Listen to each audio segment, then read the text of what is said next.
matin. Mon cœur est à toi. Mon cœur est à toi. Oui, mon cœur est à toi.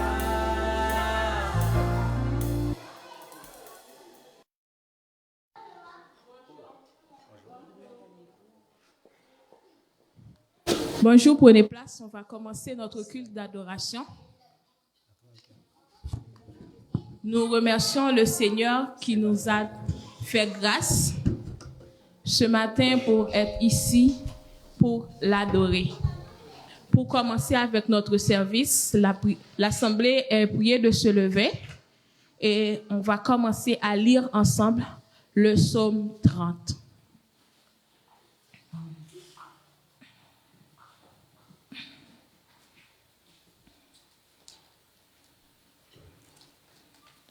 On commence, psaume 30.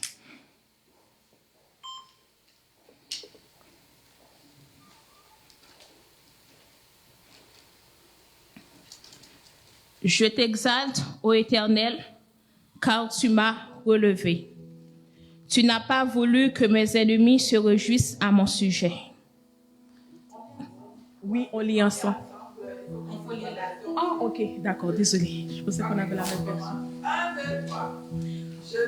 Je te loue, ô Éternel, car tu m'as tiré du gouffre. Tu n'as pas permis que mes ennemis se réjouissent à mes dépens. Éternel, mon Dieu, je t'ai appelé à mon aide et tu m'as guéri. Éternel, tu m'as fait échapper au séjour des morts et tu m'as rendu à la vie en m'évitant de rejoindre les gens qui descendent au tombeau. Chantez donc à l'Éternel, vous tous qui lui êtes attachés. Apportez vos louanges, proclamez sa sainteté. Son courroux dure un instant, sa faveur est pour la vie. Si le soir des pleurs subsiste, au matin la joie éclate. Je vivais paisiblement et je me disais, je ne tomberai jamais. Éternel, dans ta faveur, tu avais fortifié la montagne où je demeure. Tu t'es détourné de moi et je fus désemparé. J'ai crié vers toi, Éternel, et j'ai imploré ta grâce, ô Seigneur. Si je descends dans la tombe, si je meurs, quel avantage en retires-tu? Celui qui n'est plus que poussière, peut-il te louer encore? Peut-il proclamer ta fidélité? Next. Écoute, Éternel, aie pitié de moi. Éternel, viens à mon aide. Tu as transformé mes pleurs en une danse de joie et tu m'as ôté mes habits de deuil pour me revêtir d'un habit de fête, afin que tout de mon cœur et sans me lasser, je te chante. Éternel, mon Dieu, je te louerai à jamais. Amen. À Dieu soit la gloire par son grand amour. Dans mon âme noire s'est levé le jour. Jésus à ma place mourut sur la croix. Il m'offre sa grâce. Il m'offre sa grâce. Et je la reçois. Et je la reçois. Gloire à Dieu. Gloire à Dieu. Gloire à Dieu. Gloire à Dieu. Père, écoute sa voix. Gloire à Dieu. Gloire à Dieu. Gloire à Monde, Dieu. réjouis-toi. Monde, réjouis-toi. Au venez au Père, Jésus est né. Que toute la terre, Que toute la terre chante en son honneur. De Jésus la joie remplit notre cœur. Et porte qu'on voit tout notre bonheur. Selon sa promesse, Jésus changera. Deuil en allégresse quand il reviendra. gloire à Dieu. Gloire à Dieu, Gloire à Dieu. terre écoute sa voix. Gloire à Dieu, mon cœur réjouis-toi. Au venez au Père, Jésus est vainqueur, que toute la terre chante en son honneur. Céleste patrie, mon cœur à toi, là mon âme unie à Jésus son roi, bénira sans cesse le grand Sauveur, qui dans sa tendresse sauvait le pécheur. Gloire à Dieu, terre écoute sa voix. Gloire à Dieu, mon cœur réjouis-toi. Oh, venez au Père, Jésus est vainqueur, que toute la terre chante en son honneur. Gloire à Dieu, terre écoute sa voix. Gloire à Dieu, mon cœur réjouis-toi. Oh, venez au Père, Jésus est vainqueur, que toute la terre chante en son honneur.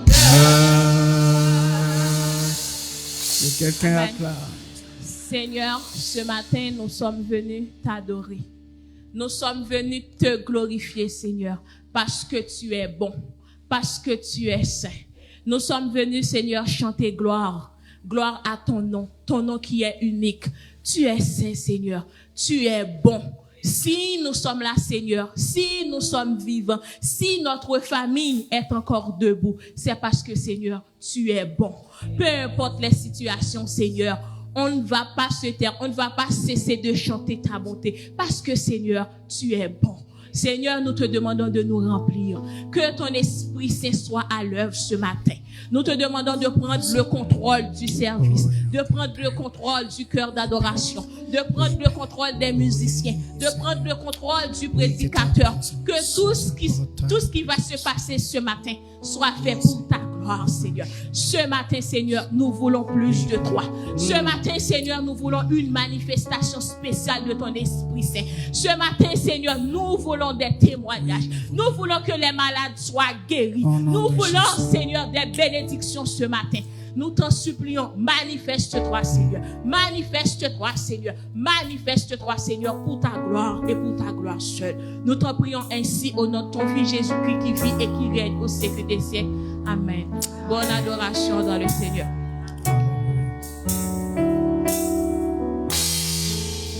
On va louer l'Éternel. On va continuer dans cet esprit d'adoration.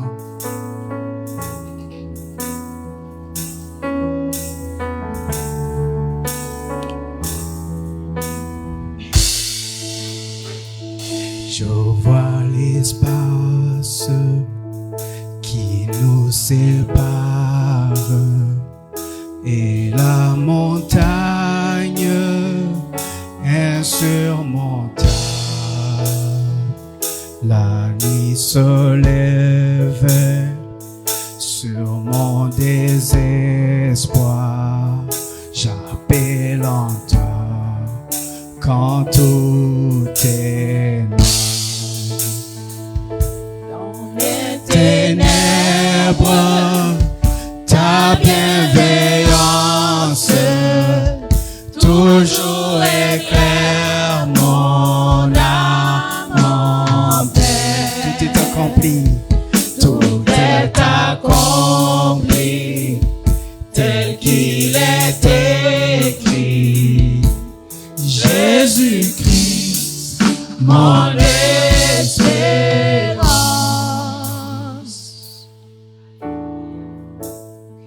Jésus, tu es notre espérance. Inconcevable, miséricorde, grâce insondable à l'infini. le Dieu des âges, laissant sa gloire, porta ma honte et mon péché. Déclarons, la croix proclame.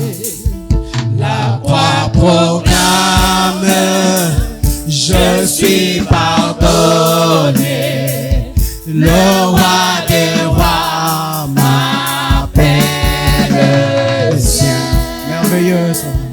Merveilleux sauveur, Déclare-le. auquel j'appartiens. Déclare-le.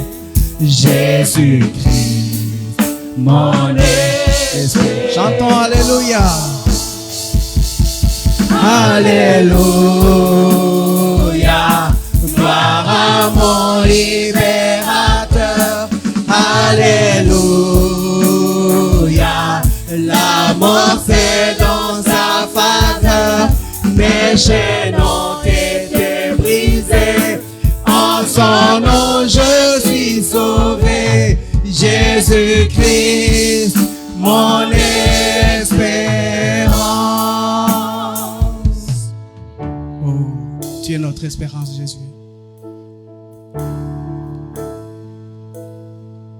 Puis vint le matin de la promesse, où son corps meurtri a repris vie. Dans le silence, sa voix retentit. La mort sur moi n'a pas de pouvoir. Puis vers le matin, tout le monde.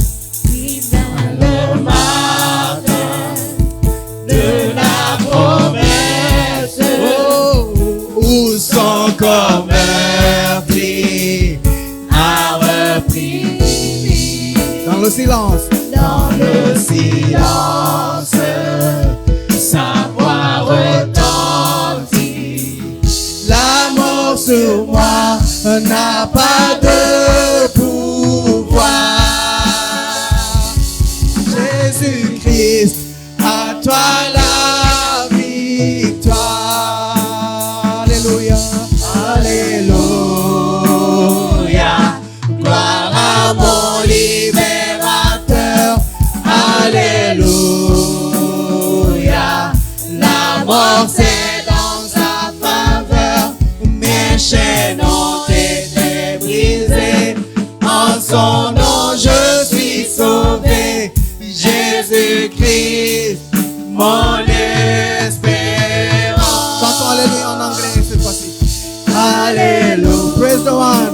Hallelujah. Praise the one who set me free. Hallelujah. Death has lost his grip on me. You have broken every chain. There's salvation in your name.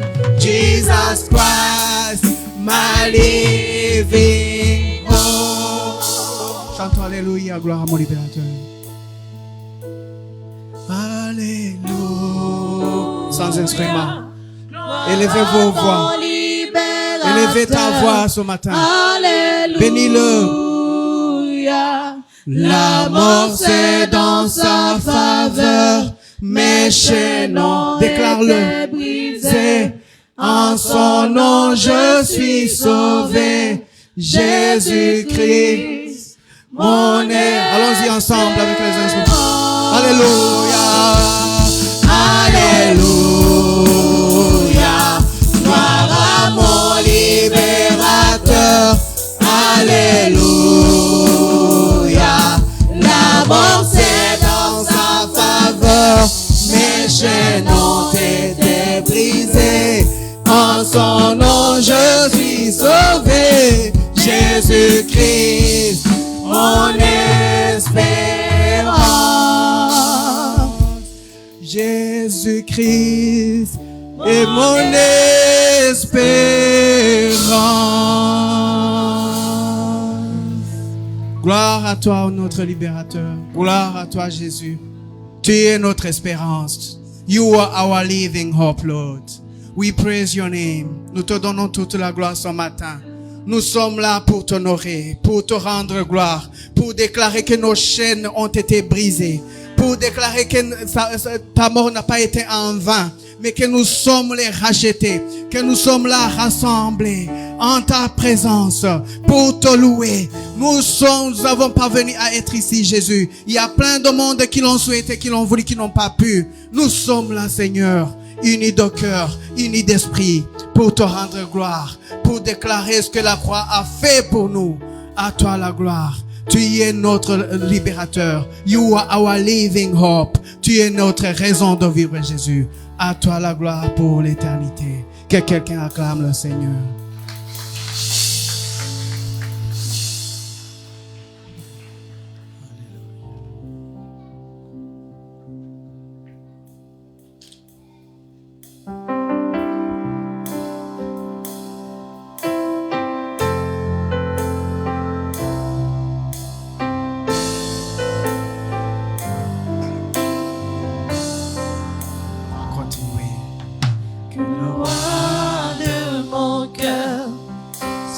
Montagne où je cours, la fontaine où je bois, oh, il est mon chant. Que le roi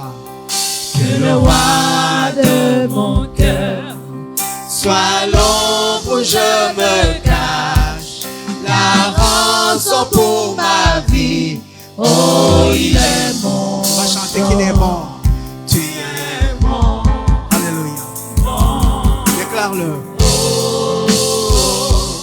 Tu es bon, bon.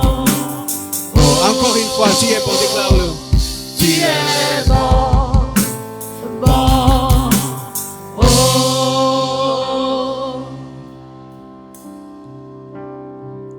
Que le roi De soit le vent dans mes voiles, soit le vent dans l'encre mes dans mes voiles, vagues.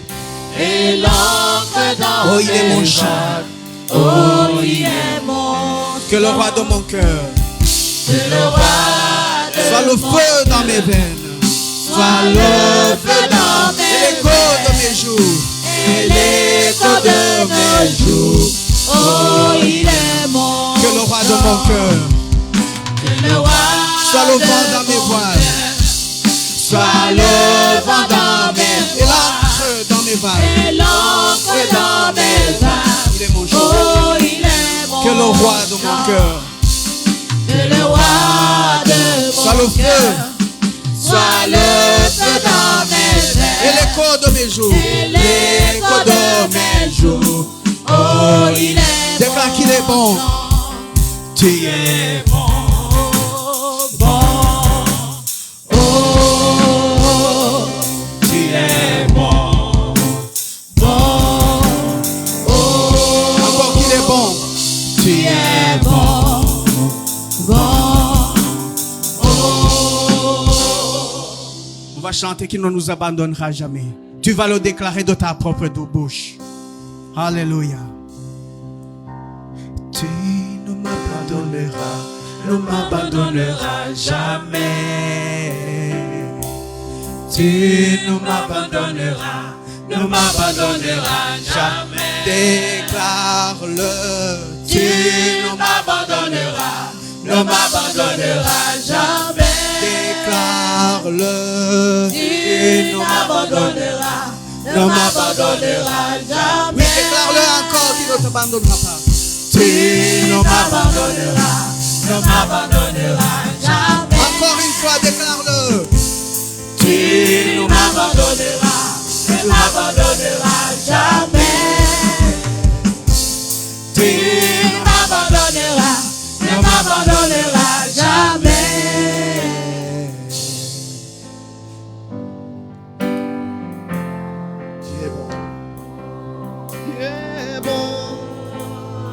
Seigneur, tu m'abandonneras.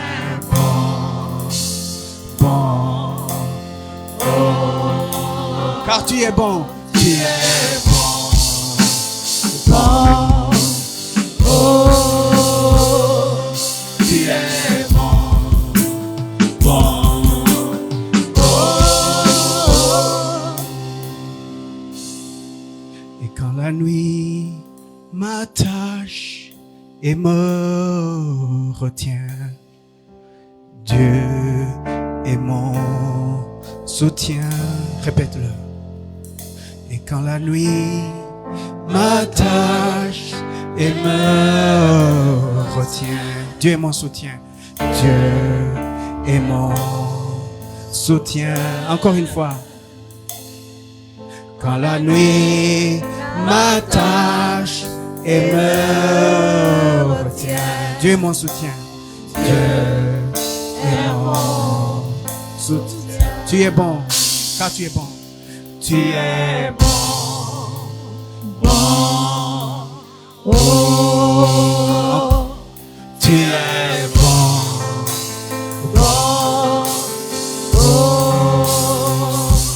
Tu es bon.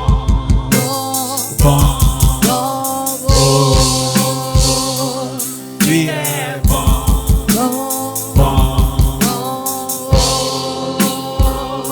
Oui, tu ne m'abandonneras, ne m'abandonneras jamais. Tu ne m'abandonneras, ne m'abandonneras jamais. Tu ne m'abandonneras, ne m'abandonneras jamais. Que quelqu'un acclame le Seigneur. Alléluia. Seigneur, nous voulons te remercier. Nous sommes sûrs, nous voulons déclarer que tu ne nous abandonnes jamais. Tu es celui qui nous a rachetés. Car ta parole déclare, qui pourra nous séparer de l'amour de Dieu? Qui pourra nous séparer? Est-ce la mort? Est-ce le manque? Est-ce les calamités? Est-ce la détresse? Est-ce la dépression? Rien ne nous séparera de l'amour de Dieu qui nous a rachetés. Tu ne nous abandonnes jamais, Seigneur. Alléluia.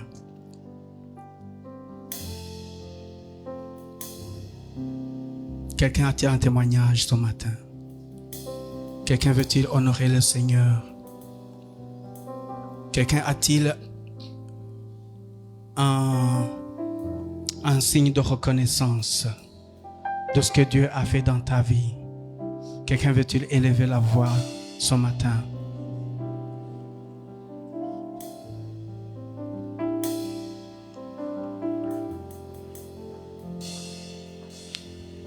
Alléluia. Alléluia. Amen. Il est vivant. Il est ressuscité. Notre Seigneur est vivant. J'ai vu sa main. Je viens ce matin pour lui témoigner, pour lui manifester ma reconnaissance, pour sa bonté et sa fidélité. Je vais juste chanter quelques petits mots, quelques petites phrases. On dit, même si une mère abandonne son enfant, même si une mère abandonne son enfant, moi l'Éternel, je ne t'oublierai jamais. Moi l'Éternel, je ne t'oublierai jamais.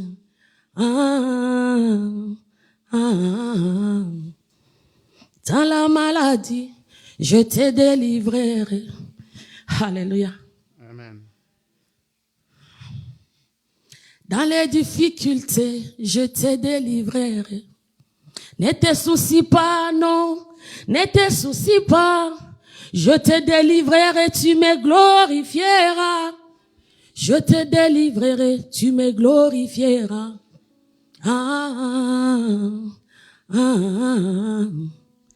Là-haut, ton nom est écrit, là-haut, là-bas.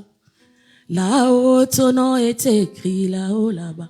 Tu n'as rien payé, mais ton nom est écrit, là-haut, là-bas. Là-haut, ton nom est écrit, là-haut. Tu n'as rien payé, mais ton nom est écrit, là-haut, là-bas. Alléluia. Jésus, il est vivant. Alléluia. Je viens lui dire merci.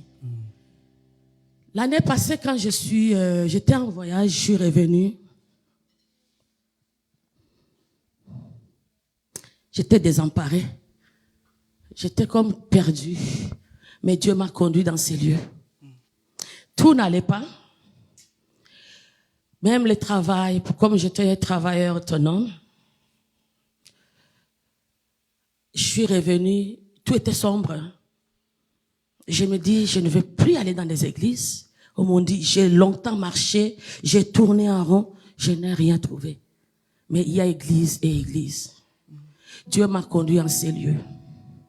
Et lorsque j'étais venu dans ces lieux, Dieu m'a inspiré, il m'a éclairé dans certaines choses. J'ai dû suivre certaines formations. J'ai suivi 2 formations. Donc, en une année, je décroche un diplôme et un certificat des 2 formations. Je lui dis merci pour surtout la dernière formation que je viens de finir, dont j'ai fini officiellement avec succès. C'était lundi de cette semaine ici. Je suis dans la santé et ça fait toujours du bien. Lorsque tu sers, tu es au service des gens. Mais les gens, juste par le regard qui te dit merci. La famille qui commence à s'attacher à toi. Il n'y a pas de plus si précieux que ça. Mais je dis merci au Seigneur Jésus parce que j'ai eu des épreuves. À un certain moment, je voulais abandonner. J'étais combattue. Donc, il y a eu des histoires de blocage financièrement. Santé.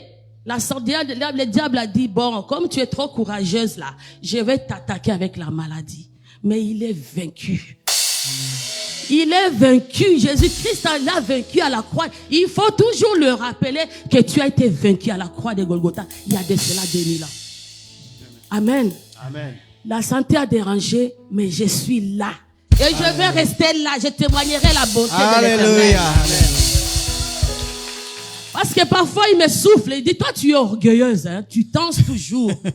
J'ai dit oui. Parce que je sais d'où Dieu m'avait sorti. Je dansais à ce temps-là.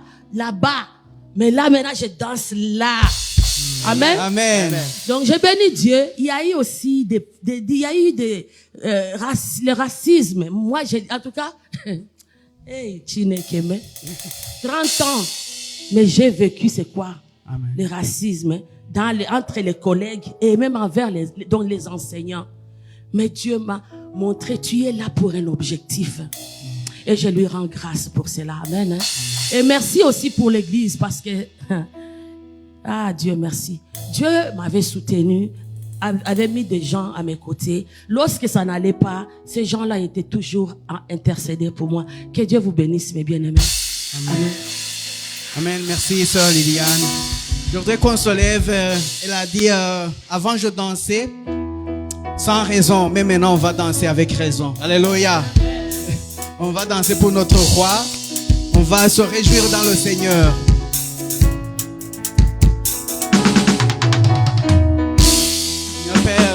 Il n'y a personne qui soit comme Jésus. Il n'y a personne qui soit comme Jésus. Il n'y a personne qui soit comme Jésus. Il n'y a vraiment personne comme lui. J'ai longtemps marché, j'ai marché, personne. J'ai tourné, personne. J'ai fouillé. Il y a vraiment personne comme lui. Il n'y a personne qui soit comme Jésus. Il n'y a personne qui soit comme Jésus. Il n'y a personne qui soit comme Jésus. Il n'y a vraiment personne comme lui. Encore une fois, il n'y a personne. Il n'y a personne qui soit comme Jésus.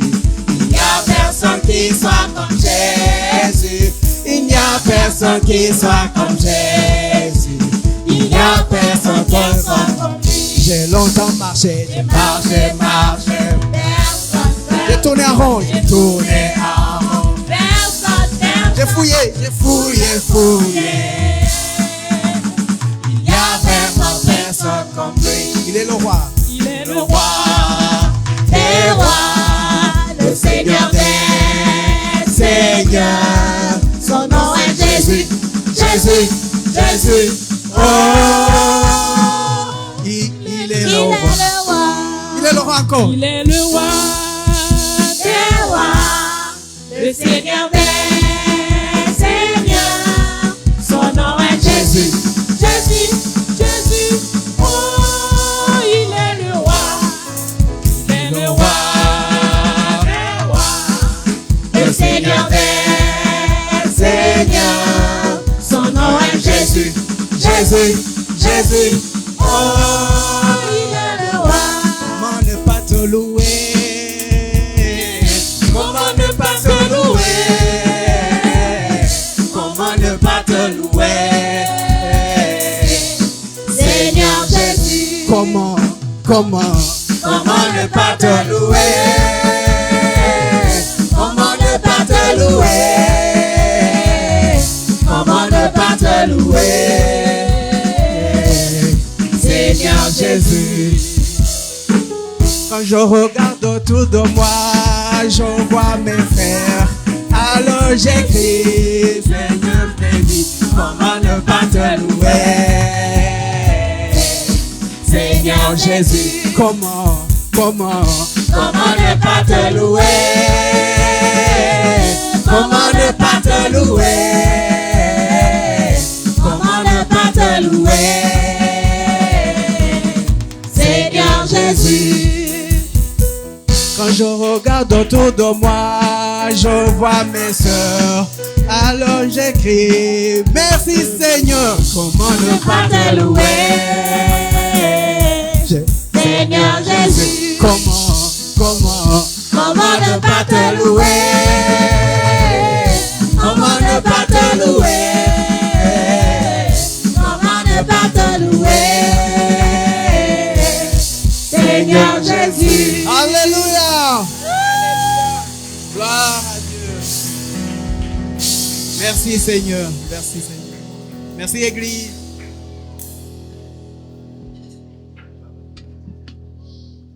Nous remercions le cœur d'adoration pour ce bon moment, un moment béni. Et il se peut que c'est difficile et c'est compliqué pour vous de trouver les raisons pour adorer Dieu, de trouver les raisons pour louer Dieu. On va faire une petite activité ensemble. Est-ce qu'on vous a déjà conseillé, quand vous êtes stressé, tout ça, de travailler votre respiration? On vous a dit de inspirer et d'expirer. On va faire ça ensemble. Après, toi, juste un petit exercice. Et puis, c'est bon. On peut y aller ensemble. 1, 2, 3. OK. Tout le monde l'avait fait. C'est bon. Bravo. Maintenant, est-ce que vous pouvez m'aider à identifier auprès de vous la machine qui vous a aidé à respirer? S'il n'y a pas de machine, qu'est-ce qui vous a permis de respirer maintenant? Le Seigneur. C'est déjà une grande raison pour louer Dieu. Peut-être que vous n'avez pas la machine rêvée, la voiture rêvée, c'est pas grave. Moi, je suis à pied, c'est pas grave. Vous n'avez pas la maison rêvée, la maison de luxe, c'est pas grave. Mais on a la respiration. Et ça vaut tout. On a la santé, ça vaut tout. On a la paix, ça vaut tout. On a la joie. Donc, on a vraiment beaucoup de raisons pour louer le Seigneur ce matin. On va passer par les annonces. Tout d'abord, est-ce qu'il y a des gens qui sont venus ce matin nous visiter? Parce que pour nous, c'est toujours extraordinaire de voir des gens qui viennent nous visiter. Est-ce qu'il y a des gens qui sont... Oh, bienvenue. Est-ce que vous pouvez vous mettre debout?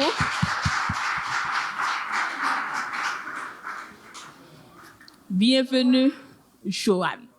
Bienvenue parmi nous. On est vraiment une famille.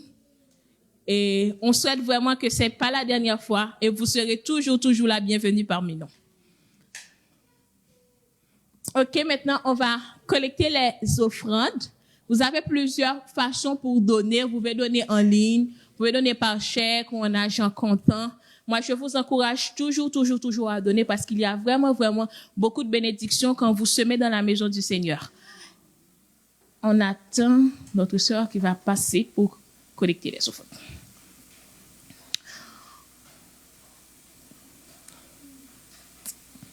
OK, on va prier. Seigneur, merci pour ta grâce. Merci pour ta bonté. Merci parce que tu nous as bénis à travers nos finances. Et en retour, on veut bénir l'Église. Nous, on te demandons de prendre contrôle du finance de l'Église, prendre contrôle de cet argent, que tout soit utilisé pour ta gloire, Seigneur. Nous t'en prions ainsi au nom de Jésus. Amen. Prière matinale. Et tous les matins à 6 heures, on est connecté sur le groupe Zoom de l'Église pour louer et adorer le Seigneur ensemble. Franchement, je vous invite à y connecter. C'est vraiment un moment béni. Il se peut que vous êtes en train de préparer la nourriture ou de faire autre chose, mais c'est pas grave, vous pouvez connecter et prier avec nous. Et si vous commencez, je vous assure que vous n'allez plus arrêter. Rencontre des enfants. Chaque mercredi, il y a études bibliques pour les enfants. 19 heures pour les enfants de 9 ans et moins.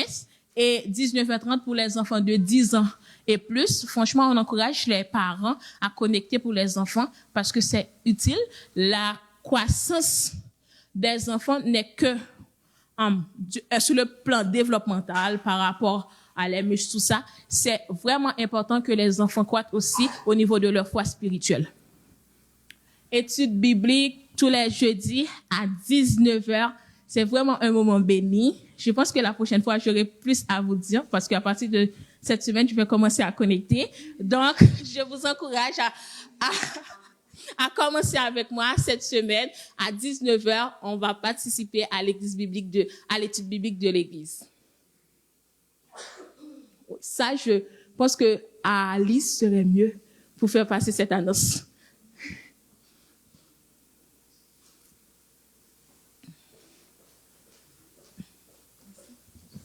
C'est pour rappeler la soirée de prière qui aura lieu comme chaque mois. Donc, vendredi prochain, le 29, ici, de 20 à 23 heures, on va avoir notre soirée de prière. Je vous encourage. C'est comme la dernière soirée, parce qu'avant la fin d'année, donc je vous encourage vraiment à être là. Ça va être un moment puissant. On va commencer à préparer la nouvelle année dans la prière. Merci. Merci, Alice. Pour les femmes? OK, rencontre des femmes le 14 décembre. Tout le monde met à son agenda. Même si vous êtes nouvelles, vous êtes toutes les bienvenues. Et comme j'ai dit, on veut acheter un petit cadeau de $15, maximum $15 pour offrir, pour nous faire des cadeaux entre nous. C'est toujours bon d'avoir des bons souvenirs. Les cadeaux, les cadeaux pour les enfants de la DPJ. Donc, la date limite, c'est le 15 décembre. Je bénis le Seigneur. Tous les noms ont été pris. Les gens m'ont écrit pour dire est-ce qu'il reste des noms. Je vais les avoir. Donc, tous les noms ont été pris. Je bénis le Seigneur. Et je vous encourage à continuer de prier pour eux. Le nom que vous avez choisi, priez pour eux, achetez le cadeau. Mettez les cadeaux dans les sacs cadeaux. N'emballez pas les gens parce que parfois je regarde s'il manque quelque chose parce que les gens parfois ajoutent des cadeaux dont je peux compléter. Donc mettez-les dans les sacs cadeaux, vous pouvez mettre avec les foufous comme des beaux sacs et tout. Et puis moi je peux compléter parfois s'il en manque. Et je vous encourage à écrire les cartes vraiment pour une parole qui va peut-être transformer la vie de quelqu'un. Et aussi, on est content cette année, c'est la première fois, on a 4 personnes qui ont demandé des Bibles. Plus de 4 personnes. Ça veut dire que peut-être ceux-là nous connaissent déjà et tout. Donc Dieu est en train de faire, si Dieu vous met à cœur d'acheter un Nouveau Testament et tout, 4 personnes qui ont demandé des Bibles. Donc on était vraiment encouragés. Au début, il n'y avait pas de Bible. Et là, maintenant, les gens demandent des Bibles. Donc on est vraiment encouragés par ça. Donc le 15 décembre, apportez vos cadeaux ici. Merci. Merci. Je cède la place à Fouet.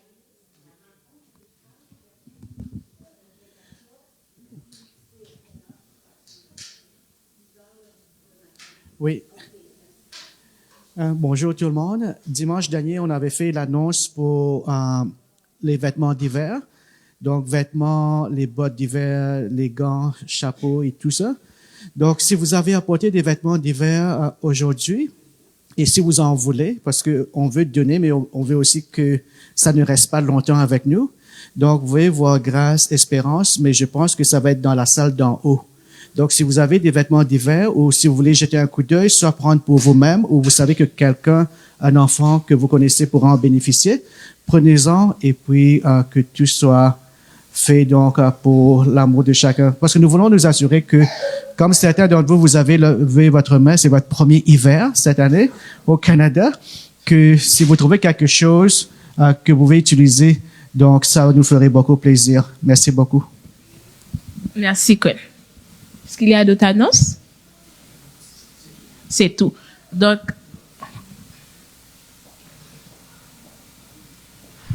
bonjour tout le monde, mon nom c'est Espérance. Je voulais juste vous dire qu'on va fêter Noël. Donc, nous sommes l'église qui croit en Jésus-Christ et nous prenons aussi ce moment de remercier le Seigneur, comment il est venu sur la terre pour nous sauver. Alors, on va fêter notre Noël ici en famille le 22 décembre. C'est le dimanche, le 22 décembre. On va célébrer, les enfants vont avoir des chansons à nous montrer et nous allons louer l'Éternel et nous allons manger ensemble. Le 22 décembre, on va fêter ici. Donc le 25, il y aura pas le culte parce que beaucoup de gens fêtent leur fête le 24. Pendant la nuit jusqu'au 25. Donc, on a notre culte de Noël le 22 décembre. Et on aura le 29 et la soirée, le veillée pour l'an, le 31 vers le 1er ici. Donc, juste réservez vos dates le 22 décembre. merci, Esther. OK. Là, on est arrivé au moment où on doit se séparer avec les enfants. Les enfants doivent se rendre dans leur culte respectif. Est-ce que les enfants peuvent bien se mettre debout? On va prier pour les enfants.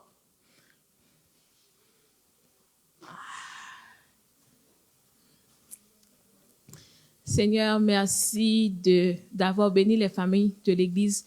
Merci pour ces enfants, Seigneur. Nous te demandons de les remplir de ton Esprit Saint, de les remplir de ta sagesse, de les remplir, Seigneur, de ta grâce et de ton intelligence, Seigneur. Nous ne voulons pas que ces enfants, Seigneur, soient le fruit de ce monde. Nous voulons que les enfants de l'Église, nous voulons que nos enfants, Seigneur, soient les fruits du Saint-Esprit, Seigneur. Que ton esprit, que ton onction soit sur nos enfants. Nous t'en prions ainsi au nom de Jésus-Christ. Amen. On souhaite bon culte aux enfants. Maintenant, c'est le moment pour la prédication de l'Église. C'est une conférence.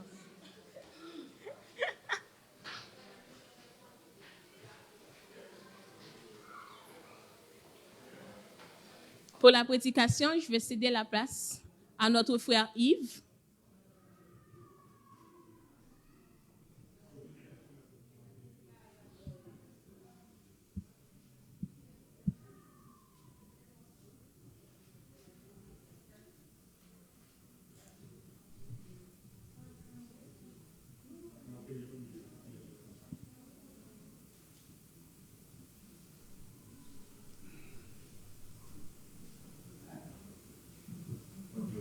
Bonjour Yves. On vous cède la place pour la prédication de ce matin. Est-ce que c'est bon? Est-ce que ça fonctionne? Alors, ouais, ça fonctionne. Merci.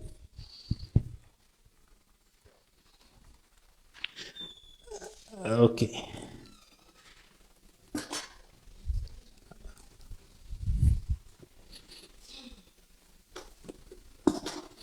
Alors, bonjour l'Église. Oups, je ne sais pas si on m'entend. Donc, oui, je m'appelle Yves, le mari d'Alice, et je fais partie de l'Église des Nations de Gatineau.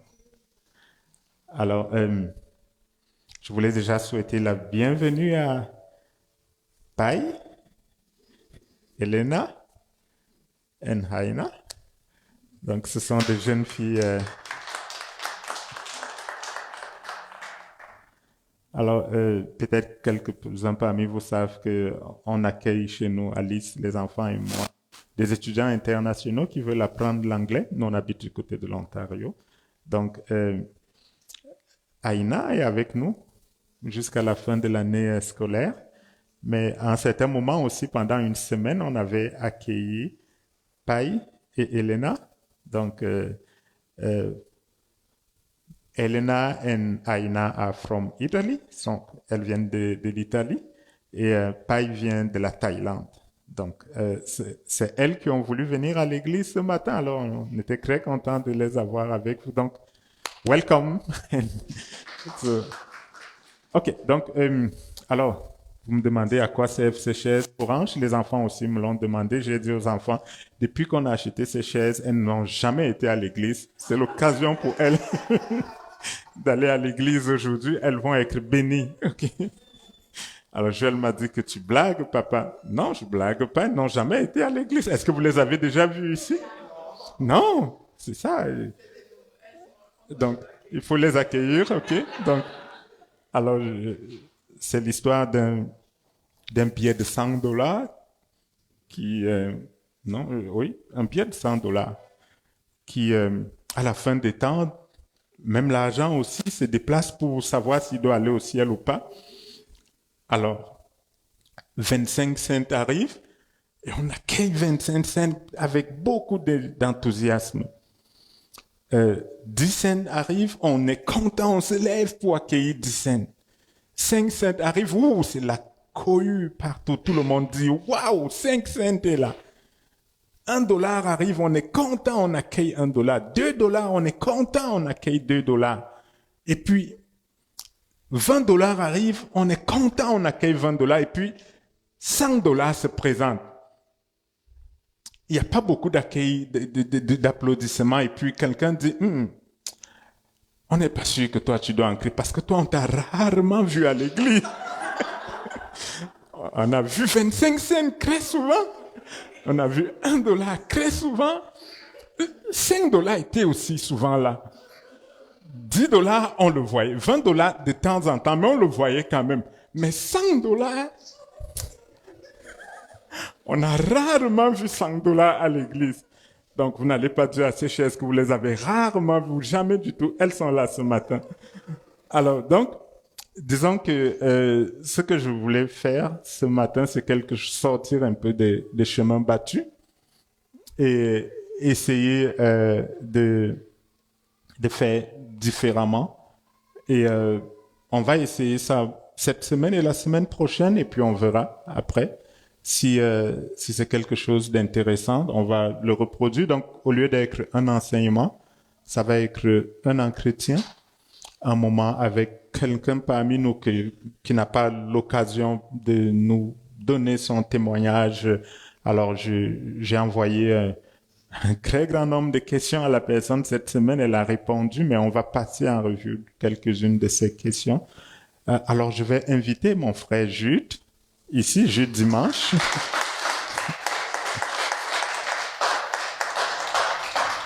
Ça va?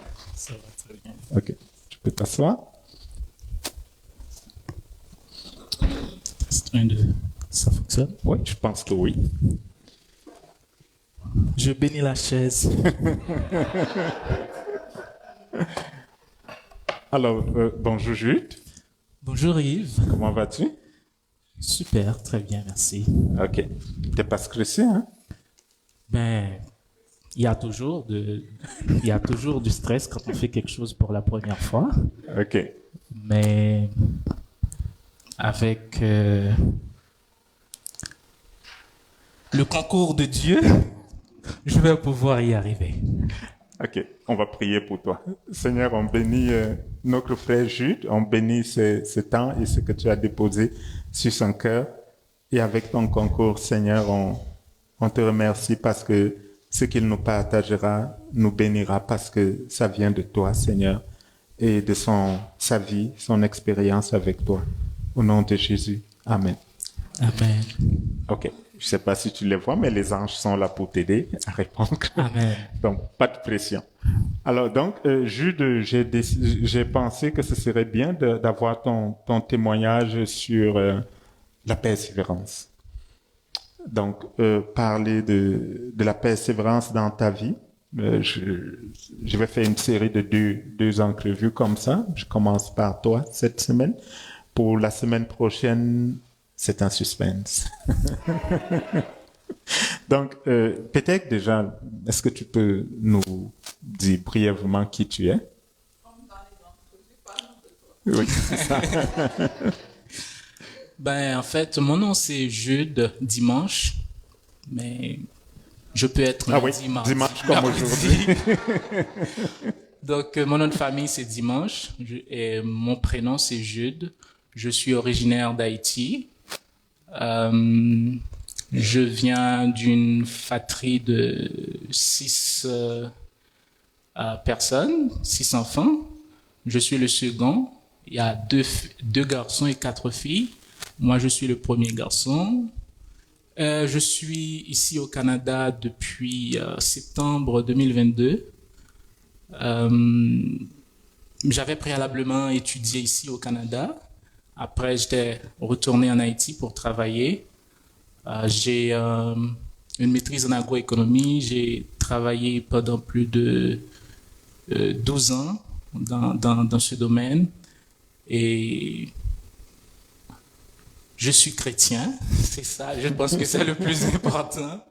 Et puis, j'ai milité, travaillé dans l'œuvre de Dieu comme conducteur d'adoration et de louange, et des fois comme moniteur d'école dominicale. Donc, c'est pour moi un plaisir aujourd'hui de répondre à vos questions sur la persévérance. Oui, merci beaucoup, Jude. Donc, ce qui est bizarre, tu as étudié dans la ville où moi j'étais, je pense, au même moment où peut-être que j'étais dans la ville en question où Alice et moi, les enfants, on vivait, mais on ne s'est pas connus là-bas.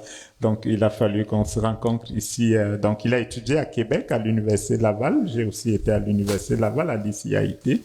Donc, OK. Donc, on s'est rencontrés en effet à l'automne 2022. Ouais. Et votre premier Noël au Canada, au Réveillon, vous l'avez passé chez nous à la maison et c'était plutôt quelque chose d'inusité. Bon, oui, on a oublié la clé. Donc, ils ont fermé la clé de leur maison à l'intérieur.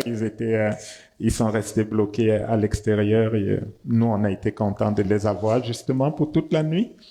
Et c'était un peu stressé, mais est-ce que tu peux, parce que lorsque on a passé ce temps ensemble, j'ai appris à te connaître. Les autres ne te connaissent peut-être pas ou ne connaissent pas Asmine, Castaing et toi de cette façon, mais qu'est-ce qui t'a décidé à revenir au Québec, au Canada, alors que en Haïti, tu avais quand même une bonne position, les choses allaient plutôt bien. Pourquoi en 2022, vous décidez de revenir ici? Avant de répondre à la question, et merci de m'avoir rappelé, il y a une chose importante que j'ai oublié de dire dans ma présentation. J'espère que Asmine ne va pas être fâchée contre moi. Donc, je suis le mari d'Asmine et le père de la merveilleuse Castaing. Donc, en fait, pourquoi on a quitté Haïti en novembre, en automne 2022 pour nous rendre ici au Canada? J'ai aimé le Canada comme terre d'accueil, mais je me sentais encore plus utile en Haïti pour participer au développement de ce pays. Mais j'ai quitté Haïti pour venir m'installer ici au Canada, c'est à la suite des événements malheureux. En fait, comme vous connaissez la situation particulière de la sécurité en Haïti, et c'est très tendu, donc Asmine a vécu une tentative de kidnapping, et après, moi également, on m'a braqué, on a décidé de ne pas rester, de venir. On laissait Haïti de manière inattendue, parce qu'après tous ces événements, on s'est dit, pourquoi ne pas venir nous installer au Canada, puisque nous avons déjà eu notre résidence permanente, mais moi, je voulais rester, travailler en Haïti. Quand j'ai pris la décision de venir, j'ai dit, ben, pas de problème, ce que je vais faire, je vais installer la famille ici au Canada et après moi, je vais revenir en Haïti pour aller travailler. Mais c'était pas le vœu de Dieu et parce que on pensait que la situation allait s'améliorer, mais la situation ne fait que s'empirer. Donc, c'est dans ce contexte que nous avons décidé de revenir nous installer, de venir s'installer ici au Canada. Et Dieu a fait le choix de cette église pour moi, cette famille. Donc, je ne cesserai jamais de remercier le Seigneur de m'avoir conduit ici. Mais merci beaucoup. Je pense que la situation que vous avez vécue est dramatique, mais nous nous bénissons le Seigneur de vous avoir. Asmin, Kirsten et toi. Vous êtes une bénédiction pour nous et on ne dit pas que le Seigneur a suscité les événements qui sont là-bas, mais on est content que ça ait concouru à notre bénédiction à nous et on rend grâce à Dieu pour cela. Peut-être déjà, qu'est-ce que pour toi ça signifie? Parce que là j'ai dit on va parler de la persévérance. Qu'est-ce que ça signifie pour toi, la persévérance? Ben, en fait, la première chose, je vais dire que vous allez me permettre d'utiliser mes notes. Parce que tu as intensivement écrit et c'était très bon ce que tu as écrit. Oui, j'ai beaucoup écrit et puis, étant donné que j'ai pas beaucoup dormi non plus, donc pour garder une cohérence dans ce que je dis, je veux utiliser mes notes. Ah, j'espère que c'est pas l'entrevue qui t'a empêché de trouver le sommeil. Non, je suis actuellement étudiant. Je fais une étude à temps plein, je travaille à temps plein. On a une famille, donc et puis après le décès de mon père, j'ai raté quand même près de 2 semaines. Je dois me rattraper. Ça fait beaucoup de retard à rattraper, donc j'ai dû réduire sur mes heures de sommeil pour pouvoir me rattraper. Un exemple de persévérance, quoi. Mais bon.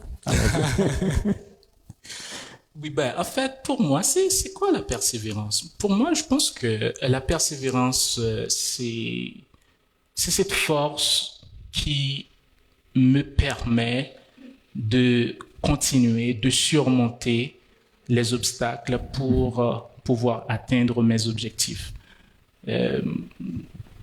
Pour moi, c'est ça. Si je regarde mes notes,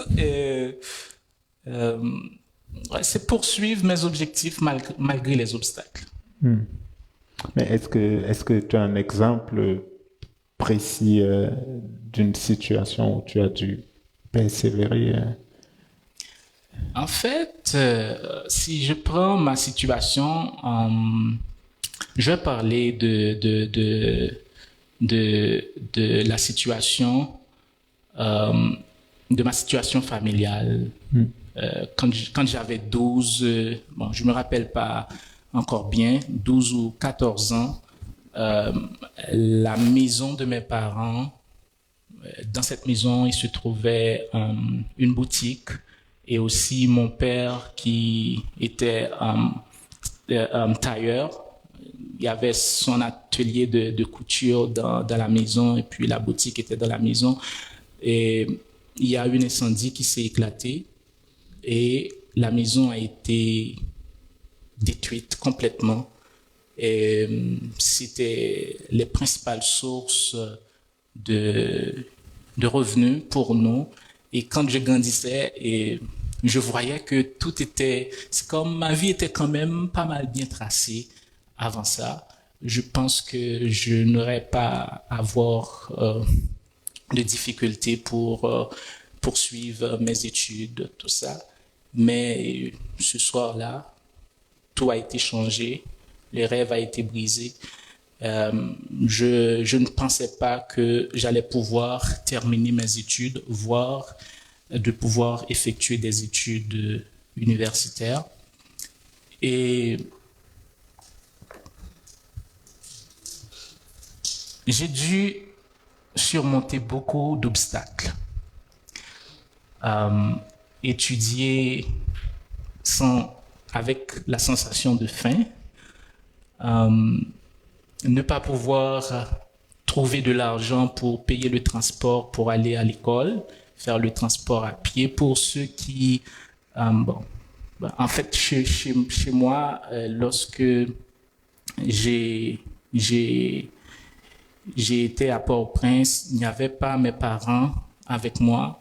Donc, pour payer le logement, c'était pas facile. Il y a des gens les propriétaires qui sont venus nous réclamer leur dû et on n'a pas d'argent pour payer, on n'a même pas de la nourriture, certaines fois, on n'a même pas de l'eau pour se baigner, tout ça, mais j'étais toujours à l'heure à l'école, malgré la faim, malgré les problèmes de transport. J'arrive tôt, je marche beaucoup, et puis quand j'arrive dans la douche, je refais la douche, tout ça pour pouvoir entrer dans la classe. Donc, après toutes ces obstacles, il y a des personnes, je connais des gens dans ma communauté qui étaient venus aussi à Port-au-Prince pour étudier, mais après la survenue de beaucoup de difficultés, elles ont abandonné.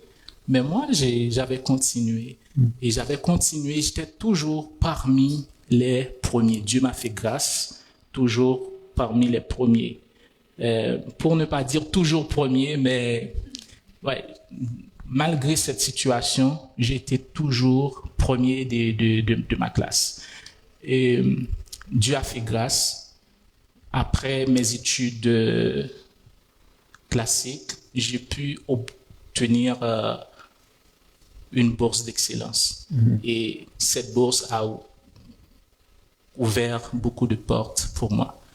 Donc, ça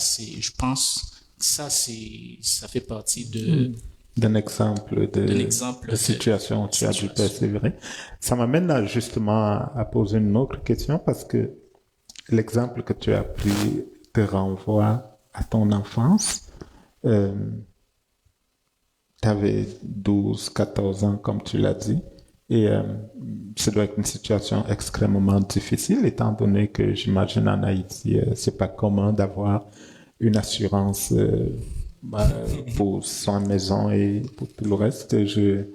J'étais beaucoup plus jeune que toi quand la maison de mes parents a brûlé au Cameroun et je me souviens que la seule chose que j'avais, c'était les vêtements que j'avais pour être à l'école et mon sac d'école. J'ai rien eu avec.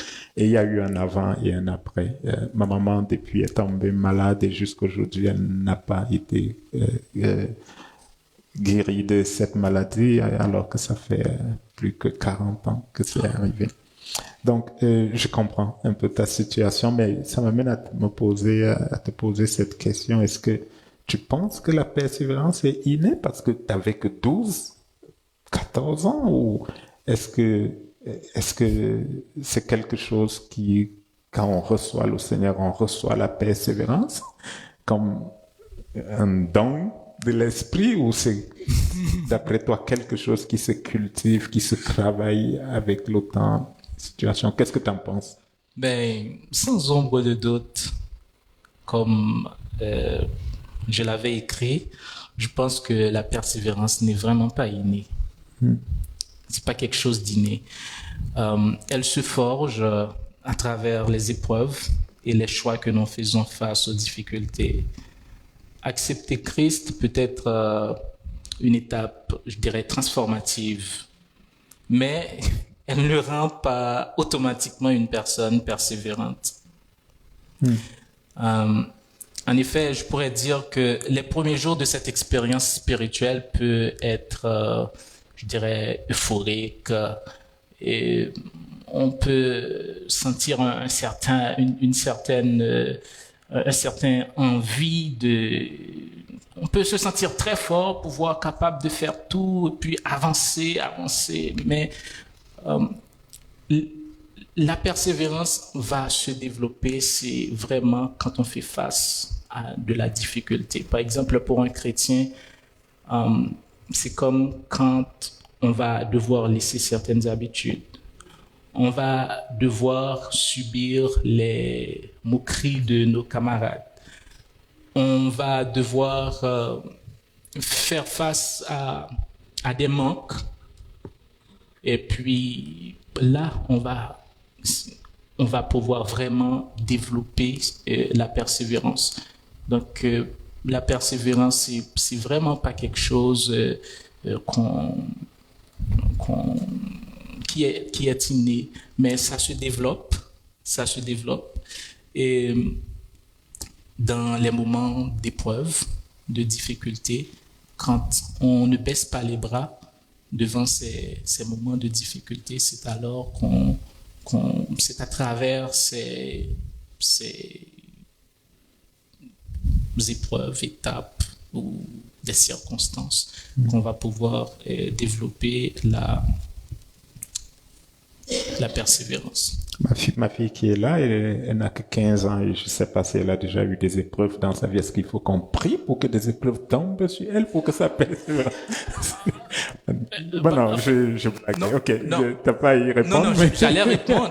Je peux répondre quand même. Oui. Peut-être que ce qu'on considère comme épreuve,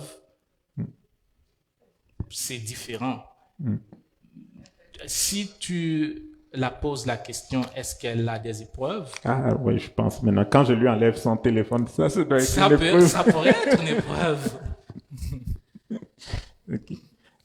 En fait, je voulais que tu sois un peu plus précis pour nous dire un peu quels sont les défis auxquels tu as eu à faire face, justement, qui ont aidé à forger justement ta persévérance, vu que tu as dit que c'est vraiment dans l'épreuve.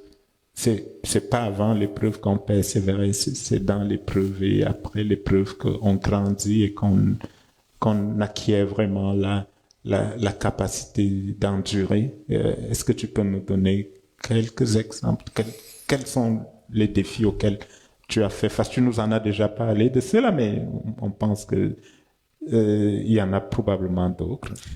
En fait, dans ma vie, comme presque dans la vie de chaque personne, on fait face toujours avec des épreuves.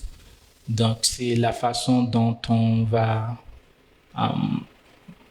concevoir ces épreuves, vivre ces épreuves qui vont vous permettre de développer cette qualité qui est, pour moi, j'estime très importante, qui est cruciale, qui est la persévérance. J'ai traversé de nombreux défis dans ma vie, tant sur le plan professionnel, sur le plan sentimental, mais je ne veux pas vous parler... Sentimental, oui, on veut savoir. Je préfère vous parler... en fait, je considère... Alors, je veux parler plutôt d'un défi qui a rapport à ma carrière professionnelle que j'ai vécu, et je le considère aussi comme le plus marquant à ce jour, parce que je peux considérer que le processus est maintenant accompli. Donc, je vais vous parler de ça. On est tout oui. L'un des plus grands défis auxquels j'ai été confronté était de maintenir ma foi face à une forte pression sociale. En fait, dans le milieu professionnel où j'évoluais, il y avait l'idée dominante qui faisait croire, pour réussir dans la vie, pour ne pas être citron et sel. Bon, ça c'est une expression qui veut dire que c'est comme que tu n'as pas de protection, tu n'as pas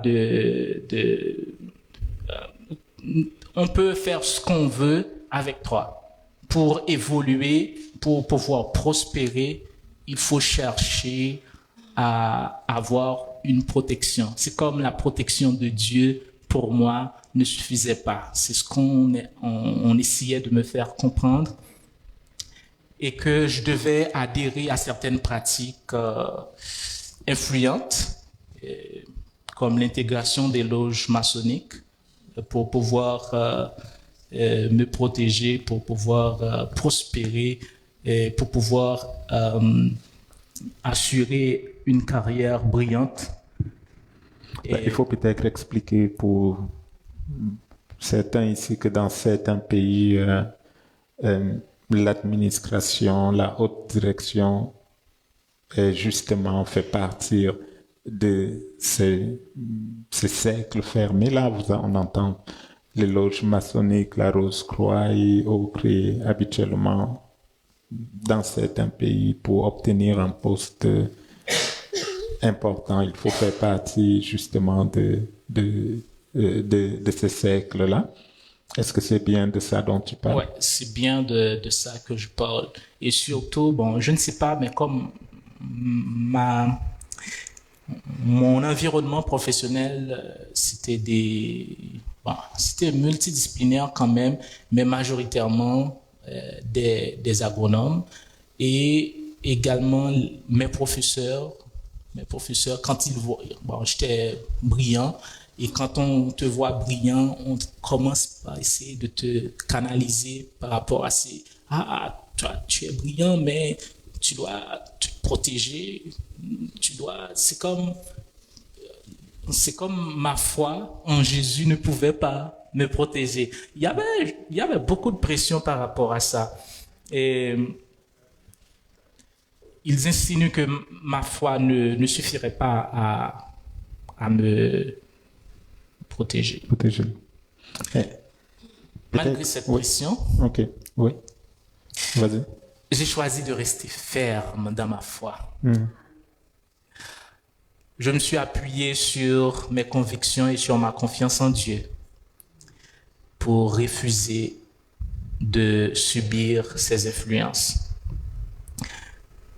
Est-ce que ce choix a été facile pour moi? Non, c'était pas facile.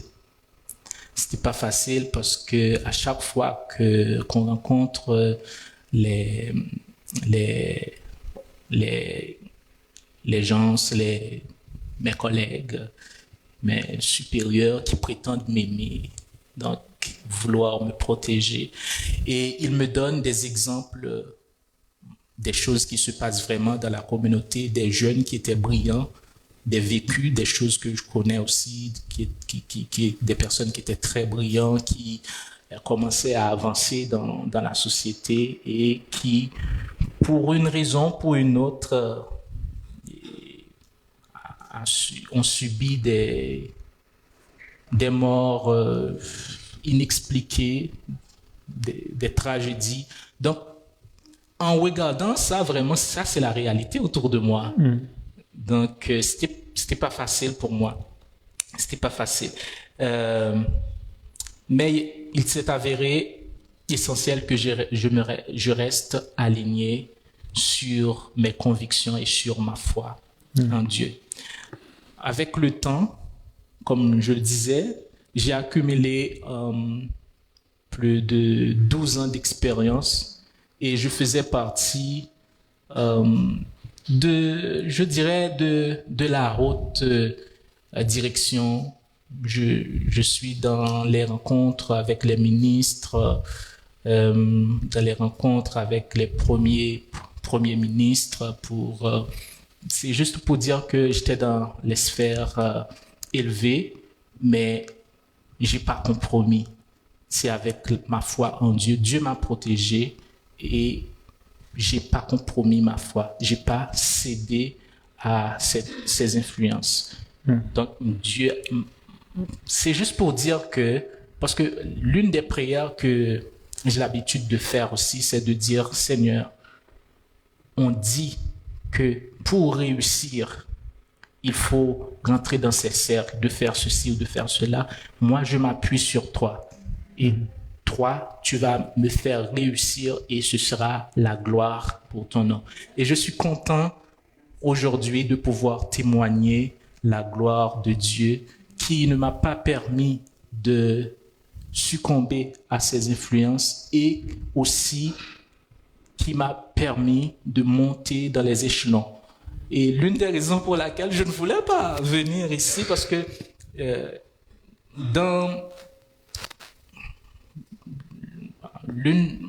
ma vision à moi, c'était devenir ministre de l'Agriculture. Je pense que les gens qui sont plus proches de moi, ils connaissent très bien cette vision. Mais j'étais sur le point. J'étais sur le point. J'étais dans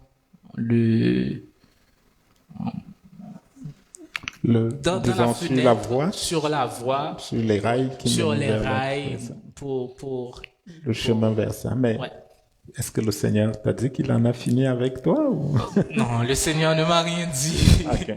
Ah, d'accord. Le Seigneur ne m'a rien dit par rapport à ça, mais moi déjà, je fais une grande victoire vécue pendant ces 12 années et à monter dans les échelons sans avoir à succomber à ces influences. Il m'a protégé.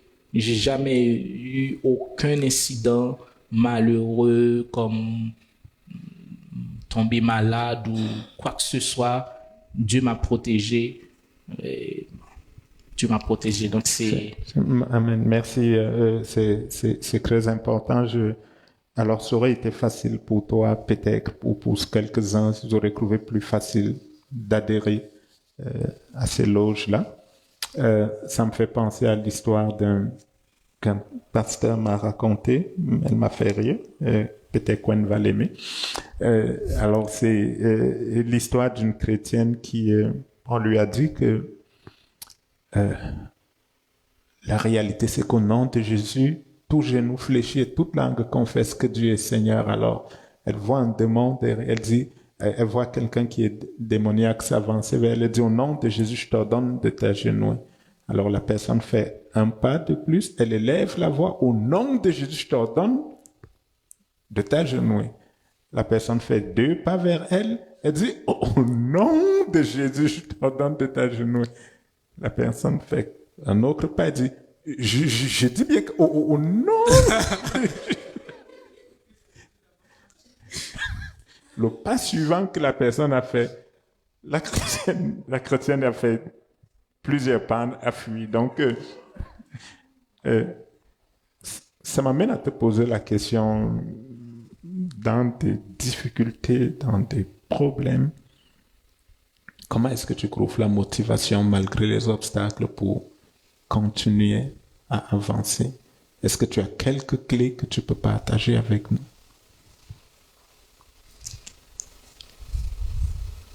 Garder ma motivation, c'est justement ce qui me permet de garder ma motivation, c'est m'appuyer sur les paroles de Dieu, m'appuyer sur les pratiques spirituelles solides.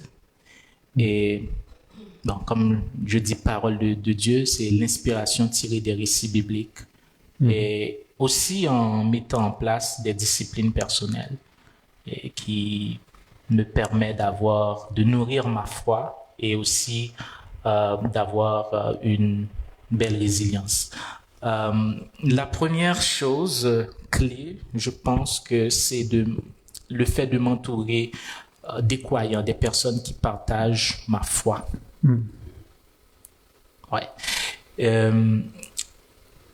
Là, je peux trouver leur soutien, leur prière, leur encouragement, et ce qui me rappelle aussi que je ne suis pas seul dans mes luttes. Ces relations me fortifient et m'aident à garder la foi. L'une des choses les plus importantes pour moi, je pense également, c'est de participer activement à la vie chrétienne. Explique un peu plus. Participer à la vie chrétienne, c'est comme participer, aller dans les rencontres de prière, aller dans les études bibliques. Donc, comme celle du jeudi 19h, c'est ça? Ah oui, ouais, c'était très important pour moi. Ce sont c'était un pilier fondamental qui m'a gardé contre ces influences surtout. Parce que ces moments de communion me permettent de me ressourcer, de me recentrer, parce que souvent on vient avec des arguments qui apparemment, ces arguments apparemment sont très solides. Mais c'est dans les études bibliques, je peux poser des questions, je peux faire passer des points de vue, et puis c'est alors que les responsables ou la personne qui fait les études peut m'éclairer, peut me donner des arguments, des contre-arguments. Mais l'un des piliers également, c'est de ne pas toujours de faire des discussions tac au tac avec les gens. Donc on peut, parce que si on essaie toujours de le faire, on va dans un certain temps, on va donner trop de place à cette personne dans notre vie. L'une des choses également que je faisais qui m'a aidé, c'est de prendre une journée de jeûne par semaine. Ça m'a beaucoup aidé parce que je développe une sorte de consécration avec Dieu, je m'approche de Dieu. Ça m'a permis de rester connecté parce que même si je prie aussi beaucoup pour ma protection dans ces moments de jeûne, c'est parce que je sais c'est comme un combat. Donc, c'est une façon de conduire, de mener le combat pour moi. Donc, ça me permet également de me déconnecter des distractions, consacrer du temps de prière, de méditation. Ça m'aide à rester spirituellement aligné et aussi à trouver la force aux épreuves. Et autre facteur ou astuce que j'utilise, c'est trouver l'inspiration dans les récits bibliques. Dans cette situation précisément, je connais pas si, bon, tout le monde connaît cette histoire, l'histoire d'Élie avec les prophètes Baal. Donc, ça, c'est une source d'inspiration pour moi. Et dans un contexte où il semblait isolé, Élie semblait isolé, Élie a défié 450 prophètes Baal. J'étais dans un milieu où majoritairement les personnes elles participaient au cercle d'influence maçonnique. Moi, je peux penser que j'étais seul, mais dans cette situation, comme Élie, 450 prophètes Baal, leur laissant la journée entière pour invoquer leur Dieu, malgré leurs cris et leurs prières, rien ne s'est produit.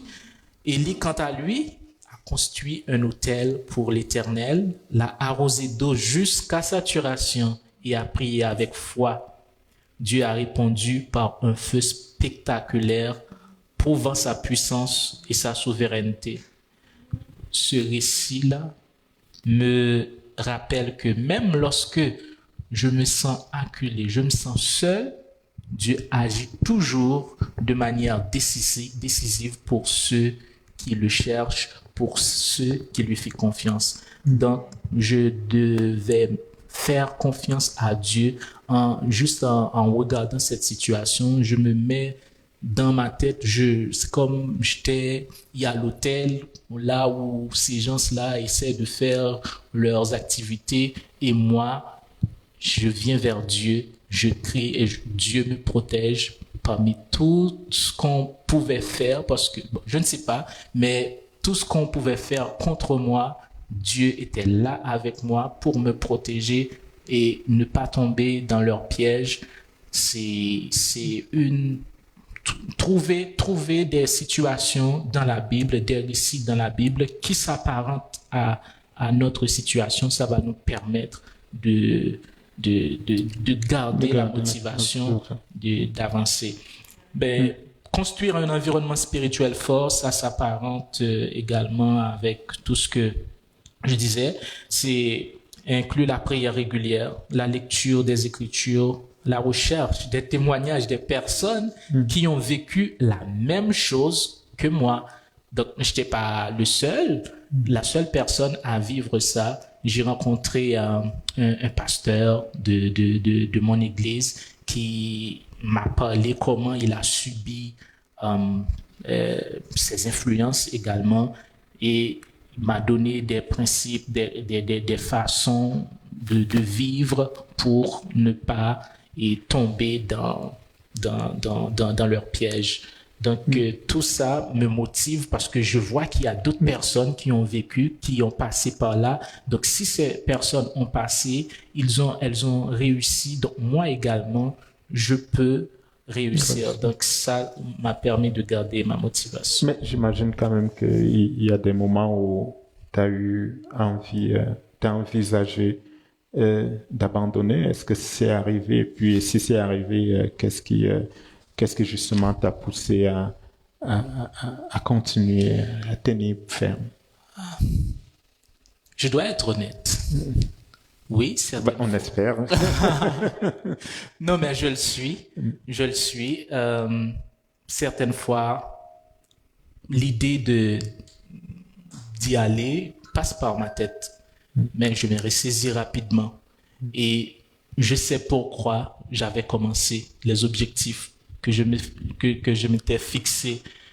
Pourquoi commencer sur un chemin alors que je sais que c'est la bonne, je m'attends au bon résultat, et puis pour laisser tomber du jour au lendemain comme ça, non.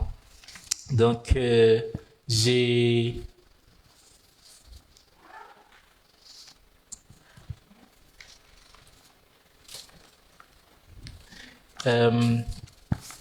Désolé, mes notes n'étaient pas trop bien organisées. Je t'avertis que je vais sauter des questions, donc il faut que tu t'attendes. Oui. Ben, en fait, oui, il y avait des moments.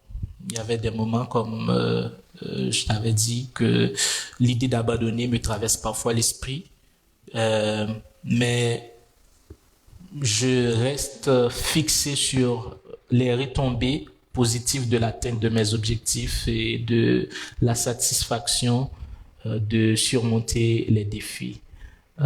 Ça me donne immédiatement la motivation de continuer quand je sais les retombées. Bon, quand on traverse des défis, on s'est fixé des objectifs. Bon, c'est comme une femme qui était enceinte. Et il y avait beaucoup de difficultés lors de la période de grossesse. Beaucoup de difficultés. Et l'objectif, c'était d'avoir l'enfant. Après l'accouchement, on oublie tout. C'est ça pour moi, et la persévérance, ou la motivation, et la motivation, la chose qui me permet de me ressaisir rapidement. Je retire mon focus sur les obstacles. Je vois les objectifs, les résultats. Quand je me focus sur les résultats, dans ma tête, je commence par vivre déjà les retombées positives. Ça m'empêche de subir les conséquences, les méfaits des obstacles. Au lieu de voir les obstacles, je vois tout bonnement les résultats. Peut-être pour t'aider pour que tu respires un peu, je vais sauter quelques questions parce que tu as répondu, mais je vais lire Jacques 1, de 2 à 4. Tu peux boire un coup si tu en as besoin. Dans Jacques 1, 2 à 4 dit: Mes frères, regardez comme un sujet de joie complète les diverses épreuves auxquelles vous êtes exposés. Le verset 3 dit: Sachant que l'épreuve de votre foi produit la patience, mais il faut que la patience accomplisse parfaitement son œuvre, afin que vous soyez parfaits et accomplis sans faillir en rien. Donc, si je reviens peut-être, parce que les épreuves et la persévérance semblent avoir contribué en grande partie à ton parcours. Alors, comment, d'après toi, est-ce que Dieu nous permet que nous soyons dans l'épreuve, et si le Seigneur permet qu'on vive des épreuves, comment est-ce que pourquoi il le permet? Comment est-ce qu'elle contribue au lieu de nous écraser, plutôt à renforcer notre foi, comme Jacques le dit?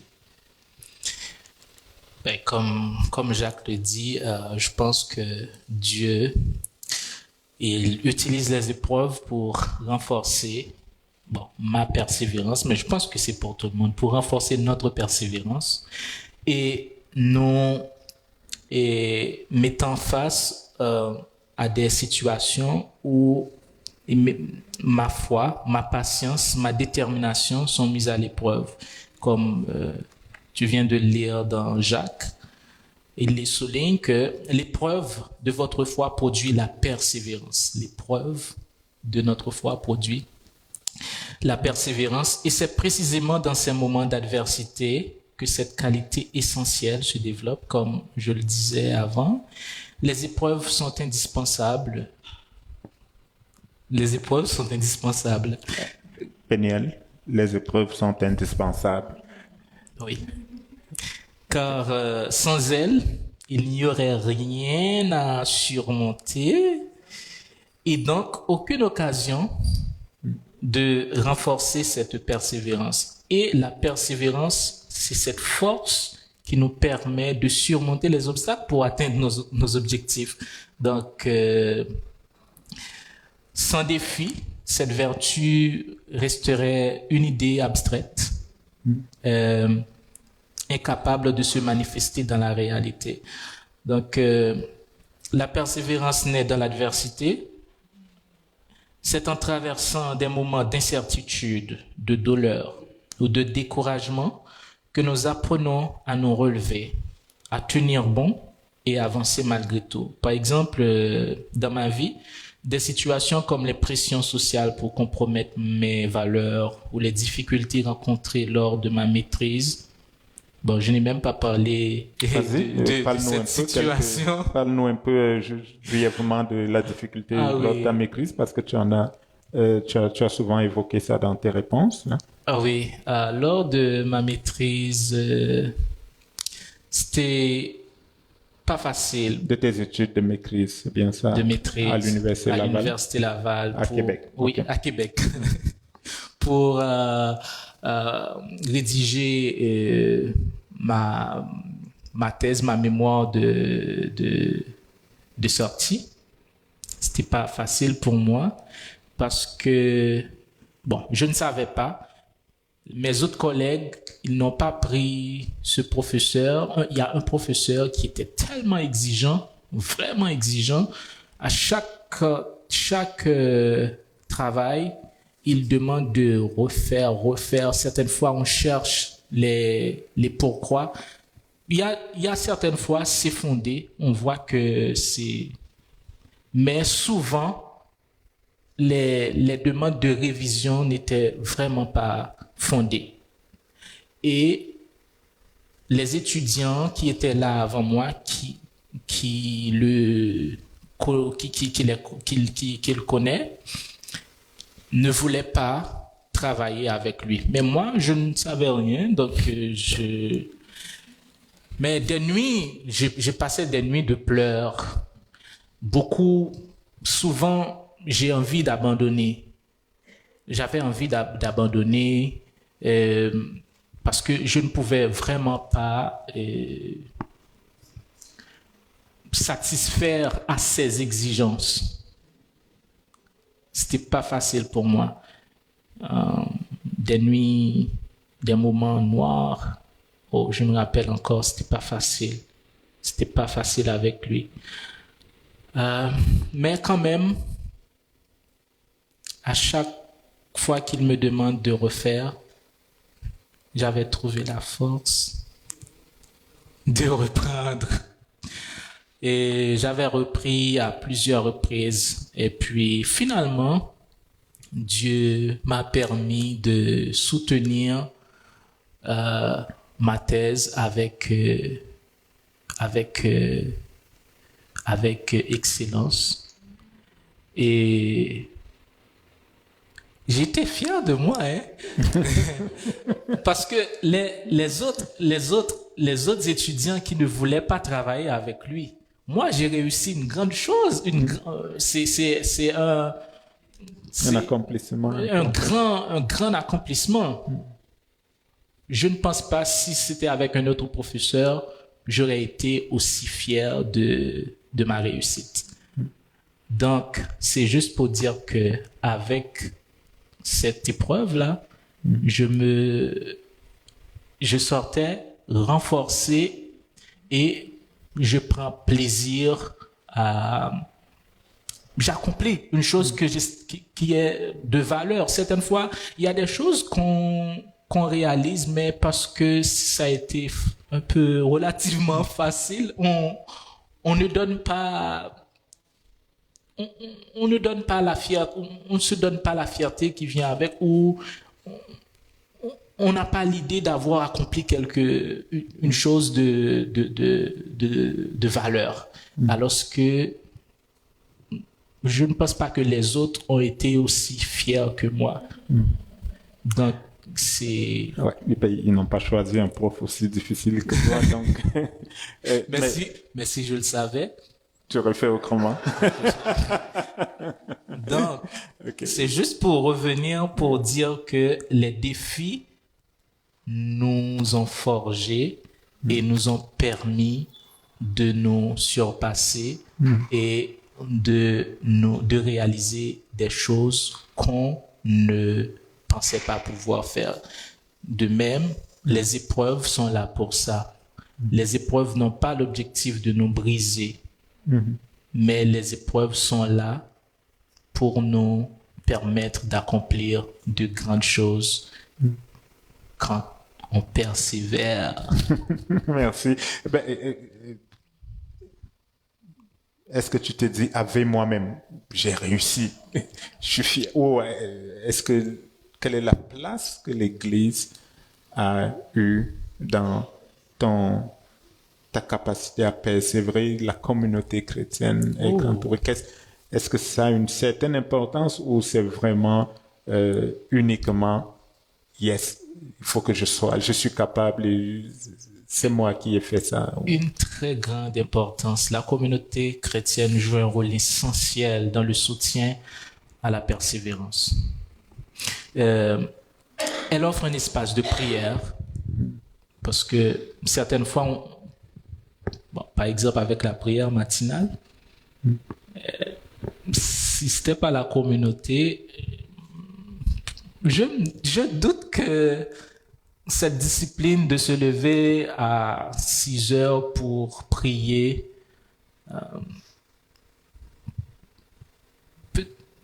il y aurait des jours où je me lève, des jours où je me lève pas pour prier, mais avec cet espace, donc ça m'aide à garder cette discipline.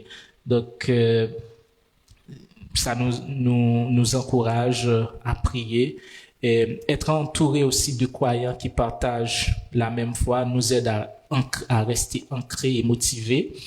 Et lorsque les défis semblent insurmontables, on a besoin de ça.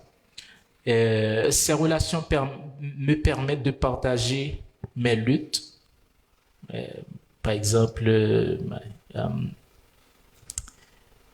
je vois pas Garçon n'est pas là aujourd'hui, mais certaines fois je partage mes luttes avec Garçon et il prie pour moi. Bola, je partage mes. Puis après, je me sens motivé, je reprends de l'énergie. Donc c'est la communauté chrétienne, c'est plus qu'important. En tant que corps de Christ, il agit comme un refuge où l'on peut être encouragé à tenir bon, même dans l'adversité, à travers les prédications, les études bibliques et les témoignages. Elles rappellent les promesses de Dieu et la puissance de persévérer dans la foi. Les exemples de persévérance partagés dans la communauté inspirent et démontrent que nous ne sommes jamais seuls dans nos luttes. Donc, c'est très important pour nous. De plus, la communauté chrétienne offre une responsabilité mutuelle. Lorsque je vacille, lorsque j'ai envie d'abandonner, je suis tenté de baisser les bras. Les frères et sœurs dans la foi me viennent au secours. Ils m'aident à me recentrer sur Dieu et ses promesses. Leur soutien me rappelle que ma persévérance ne repose pas uniquement sur mes propres forces. Ce n'est pas par ma force, mais sur la puissance de Dieu agissant à travers eux.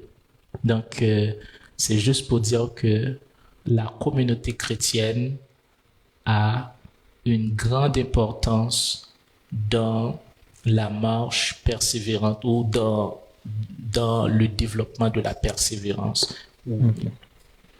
Merci beaucoup. Le temps file. Je vais juste te poser une dernière question, mais avant de te la poser, j'aimerais me tourner vers la communauté dont tu parles et demander est-ce qu'il y a quelqu'un qui a une question qu'elle aimerait poser à notre frère Jude. Moi, j'en ai beaucoup, donc rassurez-vous. Je dois faire un cri dans tout ce que j'ai comme question comme dernière question, mais avant que je ne pose ma dernière question, alors je vais laisser l'occasion à quelqu'un.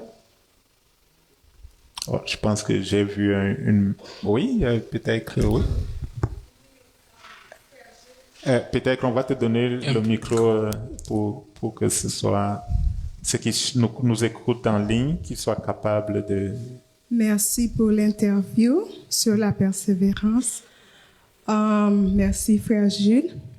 Puis ma question, c'est, est-ce que c'est juste quand on a des difficultés qu'on peut persévérer? Ou aussi, est-ce que, par exemple, quand on est encouragé par les choses que Dieu fait de merveilleux dans notre vie, est-ce que ça pousse pas aussi à la persévérance? Merci. Merci pour la question et c'est une très, très, très belle question. Est-ce que, pour m'assurer que je saisis bien la question, est-ce que c'est seulement quand on a des épreuves ou bien est-ce que c'est quand Dieu fasse quelque chose pour nous de bien qui nous pousse à la persévérance aussi. Oui. C'est comme on veut en avoir plus en Dieu. Comme Dieu il fait des choses pour nous, puis on veut continuer, on veut en avoir beaucoup plus en Dieu. Là, on persévère, mais on persévère avec des choses qui sont plus positives que des défis.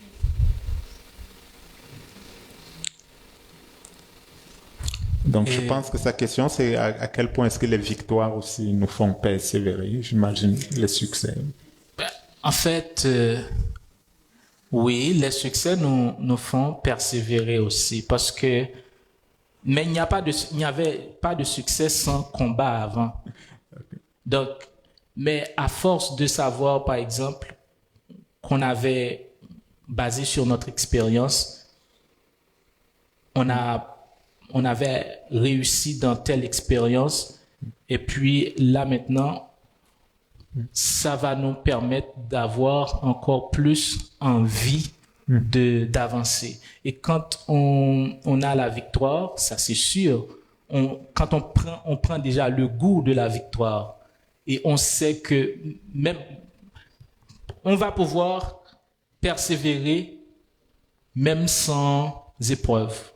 Parce que là, le motif, c'est que c'est la victoire. J'avais la victoire. On va se baser sur l'expérience. Dans le passé, j'avais réussi à faire telle ou telle chose. Là maintenant, Dieu qui m'a aidé, il va encore m'aider. Et là, c'est la foi. Je pense que la foi vient encore un peu plus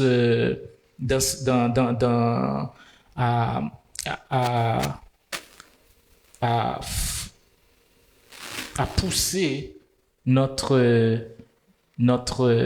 persévérance encore plus, parce qu'on sait que j'avais réussi dans ça, je vais encore réussir,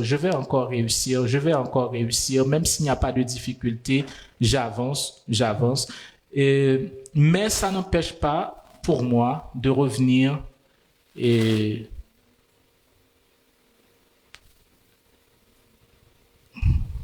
de conclure et de dire peut-être que je peux ne pas m'exprimer de manière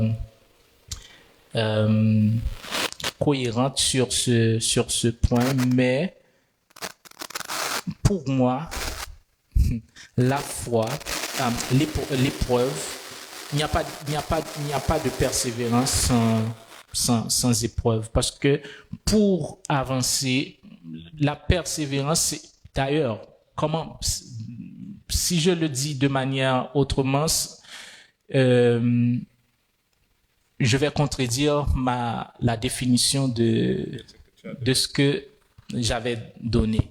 Okay. De ce que tu as donné comme persévérance, en fait, ce que je comprends, donc, c'est que pour toi, la persévérance nous installe sur un cercle vertueux. C'est-à-dire que je persévère et puis j'ai la victoire, comme elle a dit, et cette victoire m'encourage à persévérer à nouveau. Mais tout passe par la persévérance. On parle de la persévérance. Alors, ça m'amène à poser une autre question, parce que parfois on peut persévérer mais connaître quand même des échecs. Là, tu n'as pris que des situations où tu avais connu la victoire, mais comment on rebondit si on a connu un échec? C'est pas grave si tu n'as pas connu d'échec, tu me diras que j'ai connu aucun échec. Donc. Bon, est-ce que je vais dire ça comme un échec? Mais la dernière fois, j'ai prié de toute ma force pour que mon papa ne soit pas décédé. Mais mon papa n'est plus. Toutes nos condoléances. Est-ce que je peux dire que sur ce point, ça c'est un échec? Mais maintenant, ça va dépendre de la façon dont tu regardes des lunettes que vous portez. L'échec en soi, ce qu'on appelle échec pour moi, c'est quelque chose qui me prépare pour une réussite. C'est la façon dont on regarde l'échec. C'est la dernière question. Si tu cherches ton papier, ça doit être dans ton dernier papier. Oui. Mon dernier papier. Oui. Alors, tu avais dit qu'il faut accepter de tirer des leçons de l'échec. Oui, exactement. Accepter de tirer des leçons de l'échec. Oui. Donc, c'est pour cela, si je me plains de l'échec, je reste à me plaindre, à contempler l'échec. Donc, je vais rester dans la situation. Mais si j'accepte que c'est un échec, j'accepte que il y a certaines choses que j'ai mal fait, par exemple, dans mes allers-revenir avec le professeur. Comme je disais tout le temps, sur certains points, il avait quand même raison. Donc, accepter l'échec, c'est en tirer les leçons et revenir à ses objectifs de base et agir concrètement. Ensuite, s'appuyer sur la foi. Encore, s'entourer de soutien positif. Garder une vision des retombées positives. Merci beaucoup, Jude. Donc, peut-être qu'on va te donner une main d'acclamation. Donc, je te remercie de t'être prêté au jeu. Jude a écrit, comme vous pouvez le voir, plusieurs pages de réponses. Alors, il a accepté qu'on les dépose sur nos plateformes.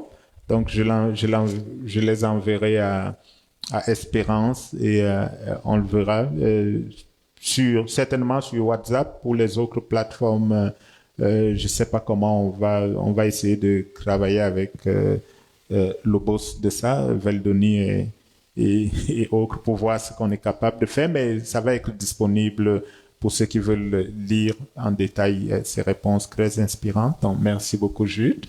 Donc, que le Seigneur te bénisse abondamment. Alors, peut-être qu'il nous reste quelques minutes, on va terminer le culte en prenant ensemble la scène, le pain et le vin. Donc, pendant que Jude retourne calmement s'asseoir. Donc, alors... Merci. Merci tout le monde. Merci. Je voulais...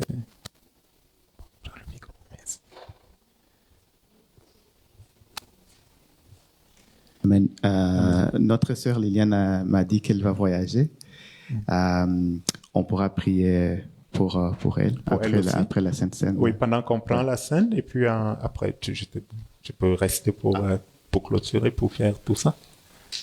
Oh, moi? Oui. Ok, bon. D'accord. La parole de Dieu dit que Dieu n'est pas un homme pour mentir, ni un fils de l'homme pour commencer à changer d'avis. Ce qu'il a dit, il le fera. Alors, quand on nous parle de la persévérance, comme notre frère Jude nous a partagé, quelle est la parole que Dieu vous a donnée? Vous pouvez vous appuyer pour vous, plan pour le bonheur, pas pour le malheur, pour vous donner un futur et un avenir meilleur. Il n'est pas en train de mentir. Alors, nous pouvons avoir confiance en lui. Et nous le savons d'ailleurs que, comme la parole nous le dit, la promesse du Fils de Dieu à venir a été donnée il y avait plusieurs années. On le lit en Ésaïe. Ce que nous allons célébrer aujourd'hui, c'était quelque chose de difficile, une épreuve pour Jésus. Oui. Il a dû lui-même prier. Vous vous souvenez? Lorsqu'il était à la montagne des Oliviers et il a dit, Seigneur, est-ce que cette coupe, je peux ne pas boire dessus? Mais si c'est ta volonté, que ta volonté soit faite. Même si c'était pour sacrifier son fils, lorsque Dieu avait donné la parole qu'il allait le faire, il a fait. Et la parole de Dieu nous dit, mais quelle est donc cette autre chose qui ne va pas nous donner un fils en plus? Lui qui a donné son fils. Y a-t-il autre chose qui soit plus cher que ça? Alors nous pouvons bâtir notre foi, bâtir notre confiance, persévérer en lui, quelle que soit la situation. Il a déjà donné plus. Seigneur Jésus, nous voulons te dire merci, Père Céleste, de ce que tu nous as donné plus. Aujourd'hui, en ce moment, nous voulons célébrer, Jésus, ton sacrifice. Et nous allons prendre ce pain pour se souvenir de ton corps qui a été brisé pour nous. Prenons le pain ensemble.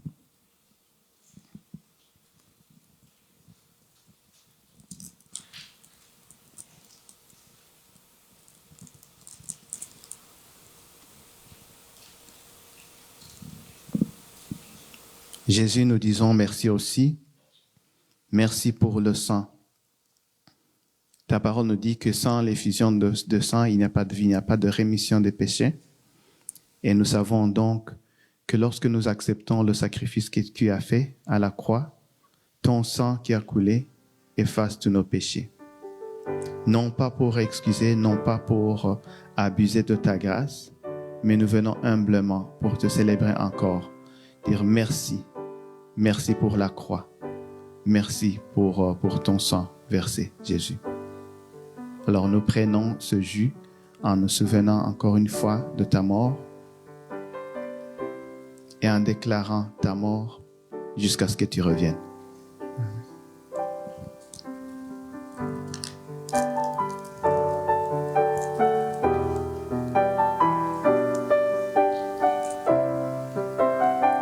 Sœur Liliane, si tu veux venir.